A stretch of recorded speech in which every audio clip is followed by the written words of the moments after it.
37절의 말씀 우리 한 절씩 함께 교독하겠습니다. 믿는 무리가 한 마음과 한 뜻이 되어 모든 물건을 서로 통용하고 자기 재물을 조금이라도 자기 것이라 하는 이가 하나도 없더라. 사도들이 큰 권능으로 주 예수의 부활을 증언하니 무리가 큰 은혜를 받아 그 중에 가난한 사람이 없으니 이는 밭과 집 있는 자는 팔아 그 판 것의 값을 가져다가 사도들의 발 앞에 두매 그들이 각 사람의 필요를 따라 나누어 줌이라. 구브로에서 난 레위족 사람이 있으니 이름은 요셉이라. 사도들이 일컬어 바나바라 번역하면 위로의 아들이라 하니 그가 밭이 있음에 팔아 그 값을 가지고 사도들의 발 앞에 두니라. 아멘. 아멘. 할렐루야. 옆에 있는 분들하고 인사 한번 하면 좋겠습니다. 잘 오셨습니다. 축복합니다. 하나님이 함께 하십니다. 네. 교회에서 인사할 때는 활짝 웃으면서 인사하면 더 좋습니다. 우리가 사도행전 이제 4장 끝까지 왔어요. 사도행전 4장까지 오는 과정에서 보면 오늘 일어난 이야기가 좀 신기한 이야기이기는 합니다. 왜 그러냐? 아니 사유재산이 있는데 이 사유재산을 팔아가고 사도들에게 주고 사도들이 가난한 사람들에게 막 이렇게 나눠주고 가난한 자가 없었다 이런 기록들이 있기 때문이에요. 이 말씀이요. 저는 이렇게 강해를 하다 보니까 이렇게 쭉 이어지는데 이 말씀, 이 부분, 이 구절들을 굉장히 좋아하는 특징 있는 사람들이 두 부류가 있어요. 어떤 사람들이냐면 하나는 이단입니다. 이단들이요. 야, 다 팔아, 갖고 와 그래요. 세상에 별로 소망 없고 끝나니까 자기가 이제 거의 하나님급이 되니까 갖고 오라는 거예요. 아니 뭐 다 팔아갖고 갖고 오라는 게 말이 됩니까? 근데 꼭 이단들은 더 많이 갖고 있어요. 교주들은 특징이. 또 두 번째가 어떤 부류냐? 이런 이단 사이비 같은 존재들이 이 말씀을 특별히 더 좋아하고 또 두 번째는 사회주의자들이 좋아해요. 사회주의자들이 왜 그러냐? 다 나눠서 똑같이 분배하고 똑같이 살아가고 그들이 바라보는 유토피아라고 얘기해요. 과연 그런 나라가 그런 세상이 있을까라는 생각을 하지만 마치 이 초대교회가 그러지 않았냐라고 이야기하면서 한참 사회주의가 이렇게 지식인들 사이에서 이렇게 유행처럼 번질 때 이 본문을 굉장히 좋아했습니다. 택했어요. 우리가 그 초대교회처럼 나누고 섬기고 하나 되고 서로 가난한 자가 없는 그런 세상을 만들어야 하지 않겠냐 이런 이야기들을 했어요. 어떤 사람들이 좋아하는지 이해가 가시죠? 저도 물론 이 말씀 본문 굉장히 좋아합니다. 그런데 막 특별히 좋아하진 않아요. 근데 그런 부류들이 오늘 본문의 말씀들을 좋아하더라 이야기예요. 오늘 본문 말씀 가운데 있는 이야기가 어떤 거냐면요. 열매와 같은 거예요. 열매와. 뭐에 대한 열매냐? 우리가 사도행전을 지금 계속 보고 있잖아요. 지금 몇 달째 보고 있는데 그 직전에 어떤 일들이 일어났습니까? 지금 베드로와 요한이 이 사내들인 공회에 불려가서 고난을 당하고 질문을 당하고 어려움을 당하는 가운데 이 베드로와 요한이 뭐라고 얘기하냐면 우리가 하나님 앞에 있는데 하나님 앞에서 너희의 말을 듣는 것과 하나님의 말씀을 듣는 것이 무엇이 옳은지 너희가 판단해봐라 얘기하면서요. 예수 그리스도를 분명하게 증언했어요. 선포했어요. 그러니까 저들이 어쩔 수 없어서 뭐합니까? 풀어준 거예요. 풀어줬죠. 지난 시간에 본 부분이 돌아와서 그 동료 가운데 함께 합심해서 기도하는 장면을 봤어요. 동료가 뭐였습니까? 헬라어로 그 어원을 따라가 보니까 뭐예요? 자기예요. 자기. 동료가 우리는 느슨한 관계처럼 여겨서 저 직장 동료, 뭐 교회 성도 정도, 뭐 얼굴은 알고 이름은 알지만 뭐 굳이 뭐 연락 잘 안 하는 그러한 정도로 여기지만 성경 가운데 있는 성도를 동료라고 불렀을 땐 뭐다? 나와 같은 자로 여기는 것. 그들이 함께 기도하고 대주제요. 천지 만물을 지으신 대주제요. 심지어 우리가 붙잡힌 것도 하나님의 예정하심과 권능이십니다라고 고백하고 선포했어요. 그랬더니 어떤 일들이 일어나요? 그 고백과 선포 가운데 계속되는 기도 내용을 살펴보면 오늘날까지 우리를 이렇게 돌보아 주심에 감사하고 또 우리가 하나님의 말씀을 전할 수 있게 해주시며 우리가 아픈 자들 가운데 나아가서 손 댈 때 하나님 기사와 표적과 능력이 일어났으면 좋겠습니다. 오직 그것은 예수 그리스도의 이름으로 이루어지기를 원합니다. 이렇게 얘기할 때 모인 곳이 어떻게 돼요? 진동했죠. 그리고 뭐가 일어나요? 성령의 충만이 일어났고 그들은 하나님의 말씀을 담대히 전하는 일이 일어났어요. 여기까지가 매우 중요한 원인이고 이 원인을 중심으로 해서 이루어진 결과 같은 열매 같은 것들이 뭐냐? 오늘 본문 이야기라는 거예요. 오늘 본문 가운데 서로 없는 사람 있는 사람이 서로 유무상통하게 되고 있는 자가 없는 자를 나눠주고 가난한 자들이 다 사라지는 이 이야기는요 그냥 단순히 오늘 본문에서 처음 드러난 얘기는 절대 아닙니다. 오순절 성령의 강림 사건 가운데에서도 이미 일어났던 이야기예요. 사도행전 2장 42절로 45절 말씀을 같이 한번 확인해 보죠. 우리 봤던 말씀이에요. 사도행전 2장 42절로 45절 말씀 같이 한번 읽어봅시다. 시작. 그들이 사도의 가르침을 받아 서로 교제하고 떡을 떼며 오로지 기도하기를 힘쓰니라. 사람마다 두려워하는데 사도들로 말미암아 기사와 표적이 많이 나타나니 믿는 사람이 다 함께 있어 모든 물건을 서로 통용하고 또 재산과 소유를 팔아 각 사람의 필요를 따라 나눠주며. 아멘. 막 이 서로 통용했다라는 표현이 2장에 나와야 안 나와요? 나와요. 이미 있었던 일이에요. 성령의 충만 가운데 필요에 따라서 나눠주고 빌려 쓰고 서로 자기 것이라고 주장하는 사람이 없었다라는 오늘 본문의 이야기가 2장에서도 이미 먼저 기록이 돼 있어요. 놀라운 얘기예요. 오늘 본문은요 그 이야기가 한 번 더 기록된 것이고 더 강화된 것이고 더 많은 사람들이 믿게 되었을 때 이러한 공동체가 되었다라는 표현이기도 하지요. 그런데 여러분 제가 여쭐게요. 교회 안에서 돈 좀 빌려달라고는 빌려주실 수 있어요? 네, 막 이게 제 얼굴을 이게 제가 뭐 한 5천만 원만 빌려달라고 하면 여러분 빌려줄 수 있어요? 아무도 없잖아요, 그죠? 이걸 원했던 거예요, 여러분. 오해하지 마세요. 뭐냐면요, 빌려줄 수 있냐는 거예요. 초대교회는 빌려준 것 같은데, 아니 빌려준 게 아니라 내 것을 밭과 집을 팔아서 나누어주고 사도들의 발 앞에 나와서 그것들을 필요에 따라 나눠줬던 것 같은데 왜 우리는 할 수 없을까? 우리 못하잖아요. 단돈 100만 원이라도 제가 빌려달라고 안 빌려주실 걸요, 여러분. 별로 받고 싶은 마음도 없지만 우리 그렇잖아요. 옆에 있는 성도들 보세요. 저는 목사인데도 안 빌려주는데 옆에 있는 분들 한번 얼굴 보세요. 얼굴 한번 웃으면서 한번 볼까요? 한번 싹 보세요. 얼마까지 빌려줄 수 있어?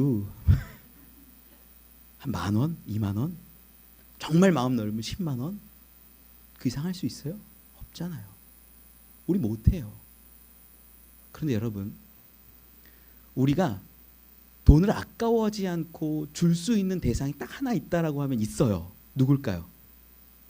나와요. 누구예요? 자식 소고기 사 먹이는 거 아까워요, 안 아까워요? 안 아까워요. 한우도 사줘요. 우리 삶이 그래요. 자식에게 주고 자식에게 투자하고 자식에게 뭔가 배려해 주는 것 내 거라고 여겨요, 안 여겨요? 안 여겨요. 오늘 본문 이야기는요, 사실요 여기서부터 출발해요. 교회 공동체가 초대교회가 어떤 모습이었냐, 이게 굉장히 중요한데 본문으로 돌아와서 한번 말씀을 다시 읽어볼게요. 32절 말씀입니다. 같이 읽어볼까요? 시작. 믿는 무리가 한 마음과 한 뜻이 되어 모든 물건을 서로 통용하고 자기 재물을 조금이라도 자기 것이라 하는 이가 하나도 없더라. 이렇게 살아가기 위한 어떤 전제 조건으로 32절에 기록된 게 뭐냐면 한 마음과 한 뜻이 되었다라는 거예요. 한 마음이라는 표현이 사실 우리가 사도행전 4장을 쭉 읽어가는데 24절에도 등장을 합니다. 24절 말씀은 화면 혹시 띄워줄 수 있을까요? 사도행전 4장 24절 있을 거예요. 아까 한번 같이 읽어봅시다. 시작. 그들이 듣고 한 마음으로 하나님께 소리를 높여 이르되. 여기까지. 한 마음 나오죠. 한 마음이 되어서 뭐 하는 장면이냐면 기도하는 장면이에요. 하나님께 기도하는 장면. 이때 이미 한 마음이 되었다라고 성경은 정확하게 기록을 하거든요. 그런데 문제는 뭐냐면 24절에 있는 한 마음이라는 표현과 오늘 본문 32절에 있는 한 마음이라는 단어가 헬라어로 달라요. 다른 단어예요. 우리는 한 마음 됐고 한 마음 됐나 보다. 그런데 먼저 24절에 있는 한 마음이라는 표현은 호모시마돈이라고 해갖고 원래 다른데 하나가 되었다라는 만장일치, 한 마음, 한 뜻, 협의, 합의, 통일됐다 이런 의미예요. 그러니까 뭐냐면 그 기저에는 원래 다른데 하나가 되는 마음이었다라는 의미예요. 어떤 건지 이해가 좀 가시죠? 그런데 본문 32절 가운데 있는 한 마음은요, 미아가 이제 하나라는 뜻이고 카르디아예요. 심장이라는 뜻이에요. heart, 마음. 한 마음이 한 심장이 되었다라는 의미예요. 그리고 뜻이라고 표현된 것은 뭐냐? 미아 푸시케예요. 한 영혼, 한 존재. 그러니까 다시 말해서 앞에서는 이 호모시마돈이라는 단어는 뭐냐면 각각 다른데 우리가 한 마음이 됐습니다라는 의미고, 오늘 32절 가운데 있는 한 마음과 한 뜻이 되었다는 건 한 완벽한 존재가 됐다는 거예요.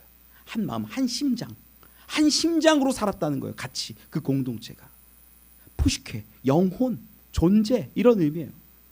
한 영혼이 되고 한 존재가 되었다라는 이야기가 32절 가운데 있는 거예요. 먼저는 각각 다른 마음일 수도 있고 다른 존재일 수도 있는데 한 마음으로 모아서 기도하고 부르짖고 하나님 앞에, 하나님 여기까지 우리를 이렇게 돌보심에 감사합니다. 우리가 하나님의 말씀을 전하기를 원합니다. 우리가 세상 사람들 가운데 나아가서 손을 내밀면 그들 가운데 병을 고쳐주시고 낫게 하시고 기사와 표적이 막 일어나기를 원합니다. 오직 주 예수의 이름으로 그렇게 되기를 원합니다. 땅이 진동하고 그곳에 진동하면서 성령의 충만이 일어났고 하나님의 말씀을 담대히 전했다 기록하지요. 그들이 이제 뭐가 됐냐면요, 한 존재가 되었다라는 거예요. 우리처럼 우리 지금 이렇게 살아가는 시대에 각각 다른데 하나가 되려고 조금 애쓰고 뭐 이러는 게 아니라 이때 일어난 놀라운 성령의 역사의 특징적인 장면이에요. 열매예요. 이건 하나가 된 거예요. 하나가. 그러니까 옆에 있는 사람에게 소고기를 사줘도 아까운 거야, 안 아까운 거야? 자식처럼 보이면 안 아까운 거야, 안 아까운 거야. 내 정말 사랑하는 존재로 보이면 내 입던 옷을 줘도 안 아까운 거예요. 그를 위해서 섬길 수 있게 되는 거예요. 내 부모처럼 보이면 용돈 쥐어줄 수 있는 거예요. 그게 뭐예요? 지금 초대교회의 모습이라는 거예요. 여러분, 이것이요, 그냥 단순히 성령의 충만함 가운데 이루어진 역사일까요? 아니에요. 그건 아니에요. 이미 예수님이 모델로서 보여주시고 기도하시고 간구하신 내용 가운데 확인이 돼요. 요한복음 우리 17장을 한번 살펴봅시다. 요한복음 17장 21절 22절을 같이 한번 봅시다. 예수님이 하나가 되셨다라는 이 표현을 가르쳐 주시고 기도하는 장면이에요. 요한복음 17장 21절 22절 읽어봅시다. 시작. 아버지여, 아버지께서 내 안에 내가 아버지 안에 있는 것 같이 그들도 다 하나가 되어 우리 안에 있게 하사 세상으로 아버지께서 나를 보내신 것을 믿게 하옵소서. 내게 주신 영광을 내가 그들에게 주었사오니 이는 우리가 하나가 된 것 같이 그들도 하나가 되게 하려 함이니이다. 아멘. 예수님이요, 기도하시고 간구하시는 장면 가운데 있는 건데 뭐냐면, 아버지와 내가 하나인 것을 압니다. 그런데 이 놀라운 하나됨이 그들 가운데도 있게 하여 주옵소서. 기도했다라는 거예요. 여러분, 성령의 충만 가운데 그들이 한 마음과 한 뜻이 되었던 거는요, 그냥 일어난 게 아니라 예수님의 기도의 응답이라는 거예요. 그래서 초대교회가 뭐가 됐냐면 한 마음 한 뜻이 된 거예요. 하나님과 예수님의 관계가 어떻습니까? 하나님의 온전하신 뜻을요, 예수님이 다 이루신 거예요. 언제까지? 죽기까지 복종하신 거예요. 그렇게 돼서 하나님께 영광을 돌리자 하나님이 그를 또한 영광 돌려주셔서 승천하시고 부활하시고 승천하시고 하나님 우편에서 모든 심판의 권세를 들고 계신 것 아닙니까? 이러한 소망을요, 우리에게도 주셨다라는 거예요. 그들도 하나 되게. 그들도 하나 되게. 그럼 우리 어떻게 해야 되는 거예요? 예수님의 간구의 내용이에요. 기도의 내용이에요. 그들이 하나 됐으면 좋겠습니다. 그런데 우리는 여기까지만. 예수님의 기도를 제한하고 있다는 거죠. 예수님의 소망과 바람을요, 내 마음대로 해석하고, 그래, 교회는 여기까지만, 이 정도만 섬기는 거야, 이 정도만 베푸는 거야, 이 정도만 하면 돼. 물론 그럴 수 있어요. 괜찮습니다. 내 분에 넘치게, 내 힘에 넘치게 섬기고 쏟다가 더 어려워지는 일들도 있기 때문에 그러지 말라는 거예요. 이단 같은 사이비 같은 사람들에게 잘못 걸려가지고 탈탈 털리지 말라고 제가 말씀드려요. 할 수 있는 만큼 하세요. 괜찮습니다. 그런데 우리의 마음과 중심은 하나가 될 수는 있어야 되지 않겠습니까? 이게 도전되어야 하지 않겠습니까? 다시 오늘 본문으로 돌아와서 보면 이런 한 마음과 한 뜻이 되니까 어떻게 됐냐? 물건을 서로 통용하는 거예요.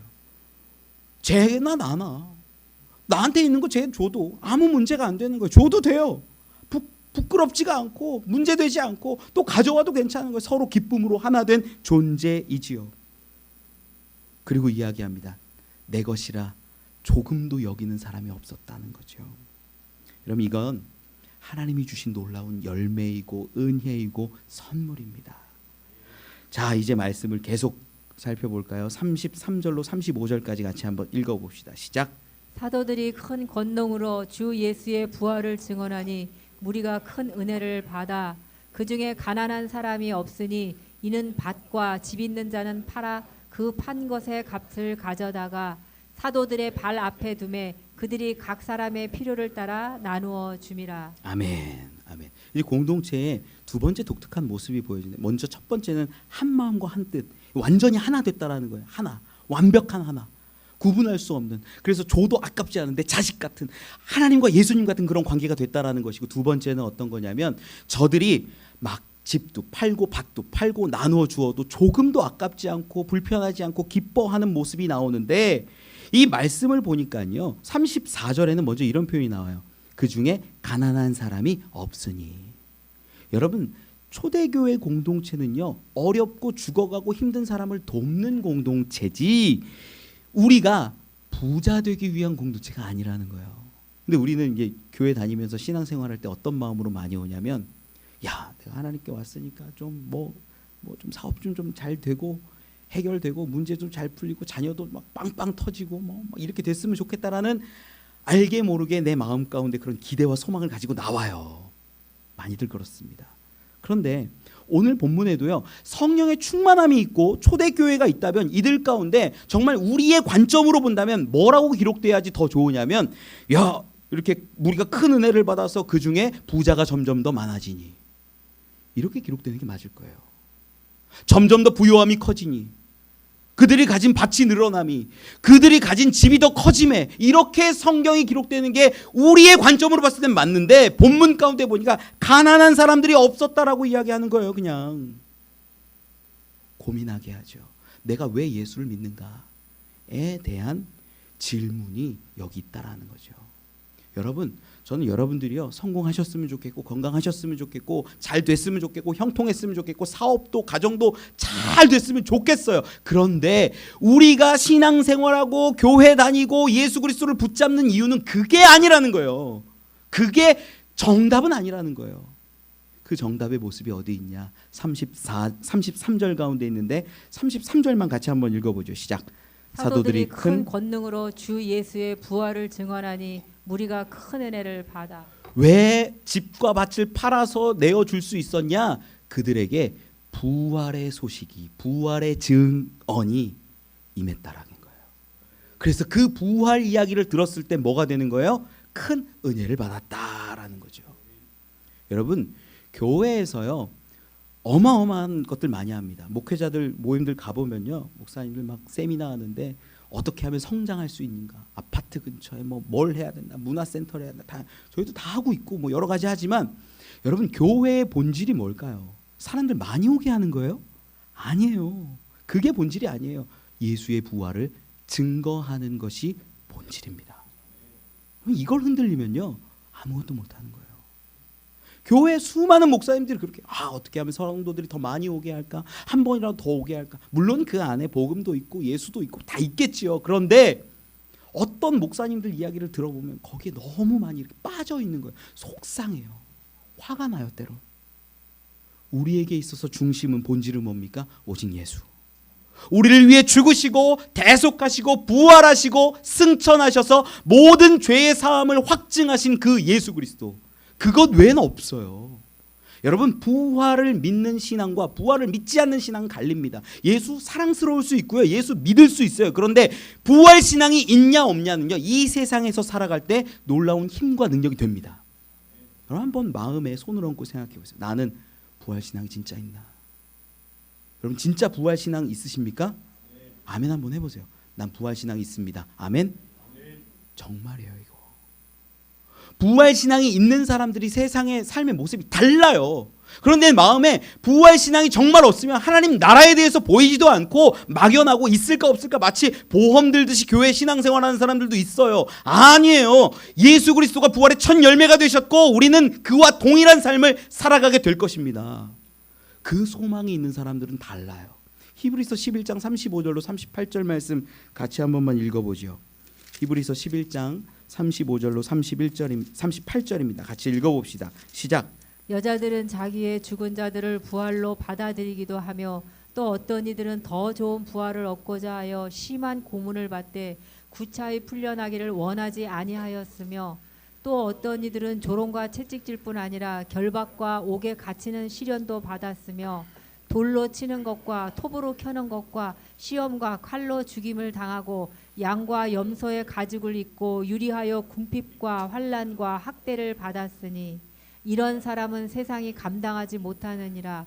그들이 광야와 산과 동굴과 토굴에 유리하였느니라. 아멘. 믿음의 선조에 대한 기록들인데 톱으로 켜고 칼로 치고 죽임을 당하고 유리하고 토굴, 동굴에 이런 곳에 살아가는 이유가 뭐냐면 부활을 얻고자. 부활을 얻고자.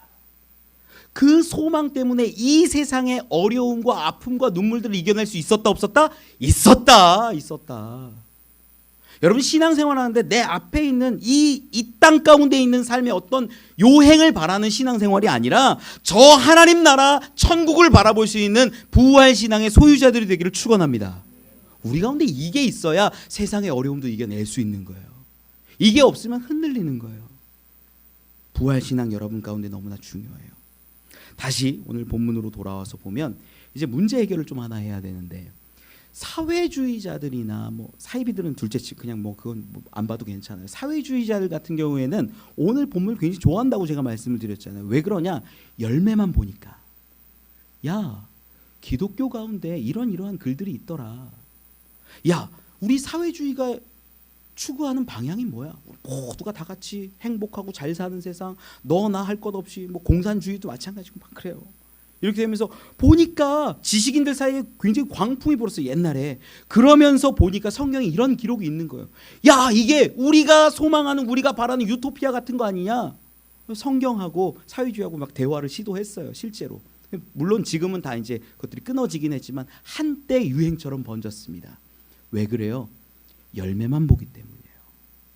결과만 보기 때문이에요. 그런데 제가 아까도 처음부터 말씀드렸지만 왜 이런 일들이 일어났습니까? 열매이긴 한데 이런 일들이 왜 일어났는지, 무엇 때문에 일어났는지를 우리는 보아야 한다라는 거예요. 한 마음과 한 뜻이 되었기 때문에, 한 존재가 되었기 때문에. 여러분, 열매 중요해요. 그런데 열매보다 더 중요한 게 있어요. 존재예요, 존재. 성경 가운데 한번 찾아보면 좋겠는데 마태복음 우리 7장 한번 봅시다. 마태복음 7장 우리 16절로 20절 말씀 같이 한번 읽어봅시다. 마태복음 7장 16절로 20절입니다. 같이 읽어볼까요? 시작. 그들의 열매로 그들을 알지니 가시나무에서 포도를 또는 엉겅퀴에서 무화과를 따겠느냐. 이와 같이 좋은 나무마다 아름다운 열매를 맺고 못된 나무가 나쁜 열매를 맺나니 좋은 나무가 나쁜 열매를 맺을 수 없고 못된 나무가 아름다운 열매를 맺을 수 없느니라. 아름다운 열매를 맺지 아니하는 나무마다 찍혀 불에 던져지느니라. 이러므로 그들의 열매로 그들을 알리라. 아멘. 자, 여러분, 제가 질문할게요. 열매가 중요해요? 나무가 중요해요? 나무예요. 지금 찍혀 불에 던지냐 아니면 살리냐의 결정이 열매에 대한 이야기일까요? 나무에 대한 이야기일까요? 나무예요. 우리가 가시나무인지 포도나무인지 중요한데, 포도나무이면 하나님이 돌보시고 뭐 멸망 가운데 없겠지만 가시나무면 어떻게 된다는 얘기예요? 멸망한다는 얘기를 쉽게 하고 있는 거예요. 나무가 중요해요. 그런데 그 나무가 온전히 나무인 것을 확인하려면 뭐가 있어야 된다는 거예요? 열매가 있어야 된다는 그 얘기예요. 그런데 우리는 어떻게 살아가냐면 뭔가 열매를 맺으려고 애를 쓰는데 그 열매가 다라고 생각하는 거예요. 열매가 만약에 정말로 중요한 가치였다면 성경이 이렇게 기록이 안 돼요. 예수님이 이렇게 말씀하시지 않아요. 너희가 탐스러운 열매를 맺어라. 더 큰 열매를 맺어라. 더 많이 맺어라. 열매가 중요하다라고 여겼을 거예요. 그런데 그게 아니라 그 열매를 보아서 뭘 안다? 나무를 안다. 나무를. 이게 중요한 거예요. 나무가 더 중요한데 수많은 사람들이 예수를 믿고 교회 안에 들어와서 신앙생활할 때 열매에 초점해요. 선한 일을 하는 거. 여러분 아닙니다. 나무가 더 중요해요. 그 나무가 뭘 맺느냐에 따라서 그 나무의 본질적인 게 나타나기 때문에 열매를 본다는 거지. 그 열매는요 클 필요도 없고 탐스러울 필요도 없고 많이 맺을 필요도 없어요. 각각 사람마다 주신 하나님의 달란트가 있고 능력이 있고 다 달라요. 그래서 어떤 사람은 작은 열매 맺을 수도 있고 시든 열매처럼 보일 수도 없고 열매가 쉬어도 괜찮아요. 그런데 그것이 포도면 돼요. 감람이면 돼요. 하나님이 기뻐하시는 모습이면 되는데 잘못 생각하니까 열매를 많이 맺어야 뭔가가 될 거라고 오해하는 거죠. 여러분 아닙니다. 여러분 어떤 사람은 종교 활동하느라 교회에 와가지고요, 내가 구제연금 1억 하겠습니다, 선교연금 1억 하겠습니다 딱 하면 그 사람 뭘로 보여요? 아 신앙이 있네, 저 사람 구원받은 사람인가 보다 여겨요. 여러분 가시나무에 포도를 붙여놓는다고 그 나무가 포도나무가 됩니까? 안 된다는 거예요. 보이는 것이 너무나 많고 아름답고 화려할지라도 그 존재와 본질이 더 중요한 거지. 그것을 보고 하나님이 그 나무에 대한 판단을 하신다는 거지 열매가 중요한 게 아니라는 거예요. 우리는 어떻습니까? 하나님 저는요 너무나 작은 나무예요. 맺어봤자 포도 한 송이 두 송이밖에 못 맺었어요. 괜찮아요. 왜요? 포도나무니까. 포도나무니까. 별거 맺을 거 없지만 하나님이 기뻐하시는 그것들을 조금이라도 맺으려고 애썼고 눈물 흘렸고 기도했고 부르짖었기에 그거 나타냈으니까 그거면 되는 거예요. 그래 작구나. 괜찮아. 그래도 넌 내 포도나무야. 우리 요한복음 15장 한번 살펴보죠.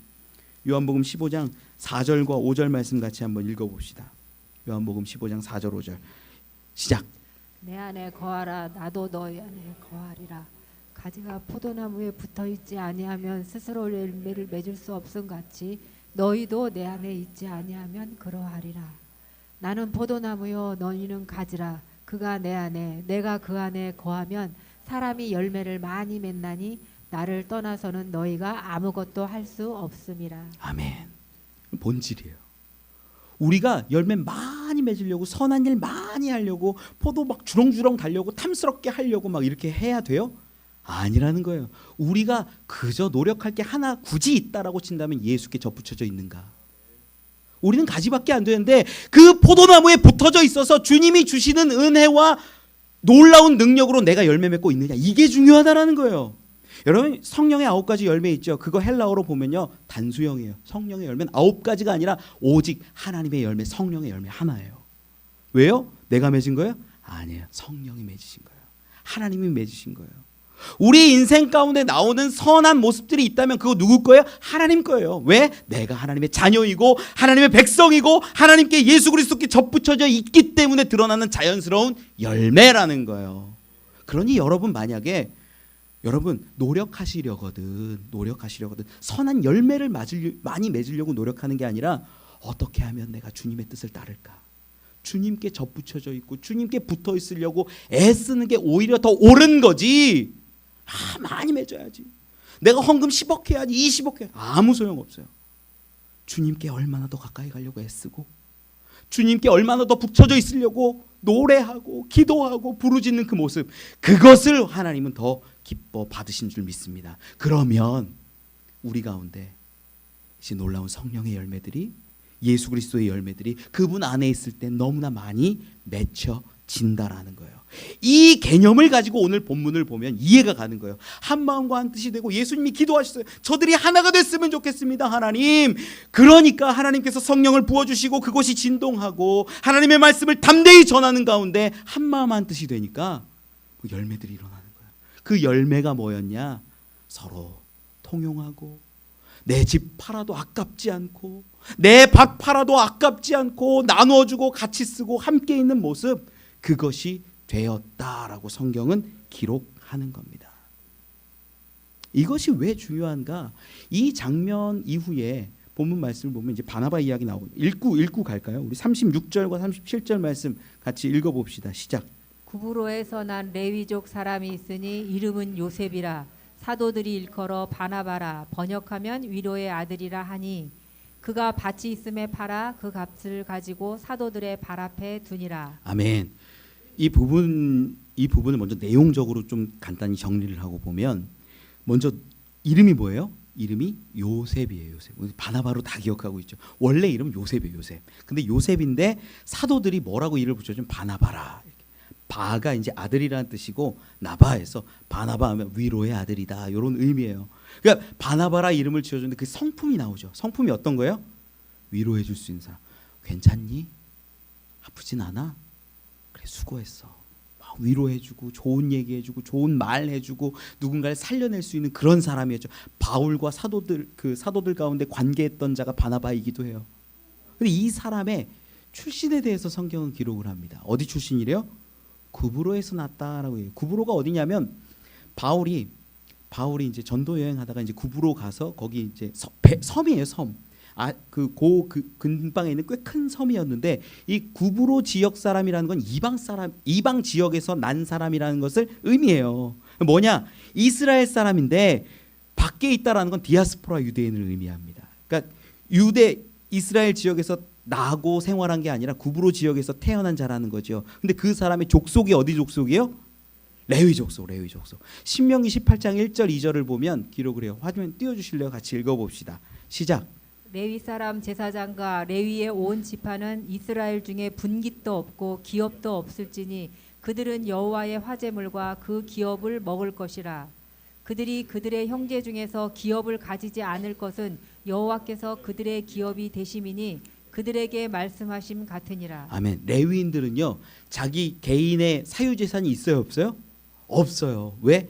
여호와가 내 기업이고 여호와가 내 집이고 여호와가 내 땅이니까 없어요. 그런데 요셉은, 바나바는 사유재산이 있어요, 없어요? 있어요. 이것만 보더라도 성경 가운데 보면 그렇게까지 막 긍정적인 모양은 아니에요. 구브로에서 태어났죠. 레위인인데도 물론 제사장 계열인지 그냥 일반 레위인지는 알 수 없지만 사유재산을 갖고 있지 않아야 하는 사람이 있어요. 이걸 왜 이렇게 구차하게 설명을 하느냐? 사유재산을 가질 수 있는 레위인들은 어떤 사람들이었냐면 외국에서 지냈던 사람들. 왜? 성전 중심으로 삶을 살아갈 수가 없으니까 어쩔 수 없이 구브로 지역에서는 이것들이 필요한 거예요. 그러다 보니까 집이 있을 수도 있고 땅이 있을 수 있다, 이런 것들을 전체적으로 설명하는 거죠. 요즘에도 목회자들에 대한 이중직 문제들이 굉장히 많습니다. 어떤 유명한 목사님은 이중직 해야 된다, 이게 오히려 하나님 나라다, 막 이렇게 선포하고요. 어떤 목사님은요, 야 굶어 죽어도 말씀 가운데 굶어 죽으라, 뭐 이렇게 얘기해요. 이 얘기를 깊이 들어가면 끝도 없으니까 정리하고, 오늘 본문 말씀 가운데 보니까 요셉이 레위인인데 사유재산이 있어요, 없어요? 있어요. 그런데 그가 어느 날 절기였겠죠. 절기 가운데 예루살렘에 왔는데 거기에서 예수를 듣습니다. 복음을 들어요. 어떤 얘기를 들었겠어요? 사도들이 뭘 증언했어요? 부활, 예수의 부활 이야기를 들은 거예요. 그 가운데 소망이 생기고 그 가운데 기쁨이 생기고 감사가 생겼을 때 자기가 갖고 있는 게 커 보여요, 작아 보여? 작아 보이는 거. 아무것도 아닌 게 되는 거예요. 그걸 갖다 팔고 사도들께 드려서 그 공동체와 하나님 나라를 위하여 썼다라는 표현이에요. 이 이야기가 왜 앞에 붙어 있는가? 4장 끝에 2절 말씀 가운데 왜 있냐? 5장으로 딱 넘어가면 누구 얘기가 나오냐면 아나니아와 삽비라 이야기가 나오는 거예요. 그들도 똑같이 밭을 팔고 사도들에게 드리고 모든 걸 다 했지만 자기의 어떤 자기가 갖고 싶은 거나 숨기고 싶은 거나 이런 것들이 있어서 이 두 이야기를 대조하는 거예요. 대조하는 것. 하나님께서 한 마음이 되고 한 뜻이 되게 하셔서 그 가운데 놀랍게 역사하셔서 초대교회 가운데 이런 일들이 열매로 맺어집니다. 그런데 어떤 사람들은 정말 내 모든 것을 드리겠습니다라는 이 바나바와 같은 요셉과 같은 사람이 있었던 반면에 어떤 사람들은 그 가운데서도 내 것을 일부를 감추고 그런 사람들이 있었다라는 이야기를 풀어가는 거죠. 오늘 본문 말씀을 좀 이제 정리를 할게요. 여러분, 저희 아이가 넷이잖아요. 아이들이 이렇게 놀다가 뭐 하다가 실수할 때가 있어요. 잘못할 때가 있어요. 마음아 괜찮아. 눈 감아도 돼. 애들이 실수하잖아요. 뭔가 잘못한 것 같이 딱 느껴지면 저한테 와가지고 아내한테 와가지고 뭔 얘기하냐면 쭈뼛쭈뼛 미안하다고 얘기하면서 그런 말을 덧붙일 때가 있어요. 나 사랑해. 뭔지 느낌 오세요? 뭐냐면 막 혼내잖아요. 얘가 잘못해가지고 실수해가지고 야 너 이러면 어떡해 뭐 막 이렇게 하면 잘못했어요. 근데 엄마 나 사랑해. 아빠 나 사랑해. 물어요. 그럼 저랑 저희 아내랑 거의 동일하게 반응합니다. 사랑해. 근데 이건 사랑하고 안 하고의 문제가 아니라 너가 잘못했고 실수했고 이거 널 알려주는 거야. 가르쳐주는 거야. 막 설명해요. 여러분, 자녀가 100번 잘못하면 부모 자녀의 관계가 깨져요? 깨져요 안 깨져요? 안 깨져요. 안 깨져요. 저희 아이들이 자녀 되려고 막 노력하는 모습을 한번 생각해 보세요. 난 아빠의 아들이 될 거야. 난 엄마의 딸이 될 거야. 막 노력해요. 여러분 그거 보면서 어떻겠어요? 왜 그래? 안 해도 돼. 자녀 되려고 노력 안 해도 돼. 괜찮잖아요. 자녀 되려고 뭐 막 뭘 해야 돼요? 아니에요. 아무 상관없어요. 그거 중요하지 않아요. 내 자녀니까. 근데 부모는 기대하는 게 있어요. 내 아들이고 내 딸이면 내가 살아온 그 길처럼 걸어왔으면 좋겠고 부모가 정직하고 부모가 신실했다면 그 모습 그대로 살아갔으면 좋겠다라는 마음은 있어요. 있어요. 여러분 오늘 본문 말씀의 열매처럼 드러난 것이 어떤 거였냐면 예수님이 기도하셨고 저들 하나 되길 원합니다. 정말로 기도하고 부르짖고 한 마음으로 합심했을 때 하나님이 주신 은혜가 뭐예요? 한 마음과 한 뜻이 되었다라는 거예요. 그들 가운데 너나 할 게 없고 구분되는 게 없고 정말로 하나가 되니까 섬기고 베풀고 나눌 수 있는 모습이 되었죠. 여러분 말씀드릴게요. 자녀 되려고 애쓰지 마세요. 구원받으려고 애쓰지 마세요. 그거 상관없습니다. 이미 로마서 5장 8절 가운데 기록하지만 이미 우리 주 예수 그리스도가 우리를 위해 죽으심으로 하나님의 그 놀라우신 사랑, 그 사랑 확증되었습니다. 그 확증된 사랑으로 우리가 해야 할 것, 우리가 노력해야 한다면 뭐냐? 그래, 우리가 하나 되기 위해서 애쓰자. 예수님이 가르쳐 주신 것처럼, 말씀하신 것처럼, 기도하신 것처럼 나에게 다 내어놓을 수는 없지만 아직 내가 할 수 있는 것 내에서 섬길 수 있고 나눌 수 있고 베풀 수 있고 흘려보낼 수 있자. 그렇게 하면 여러분 조금씩 그 자리가 넓어지면 우리 가운데 놀라운 하나님의 역사가 더 크게 임할 줄 저는 믿습니다. 그러한 소망으로 살아가는 저와 여러분 되시길 간절히 축원합니다.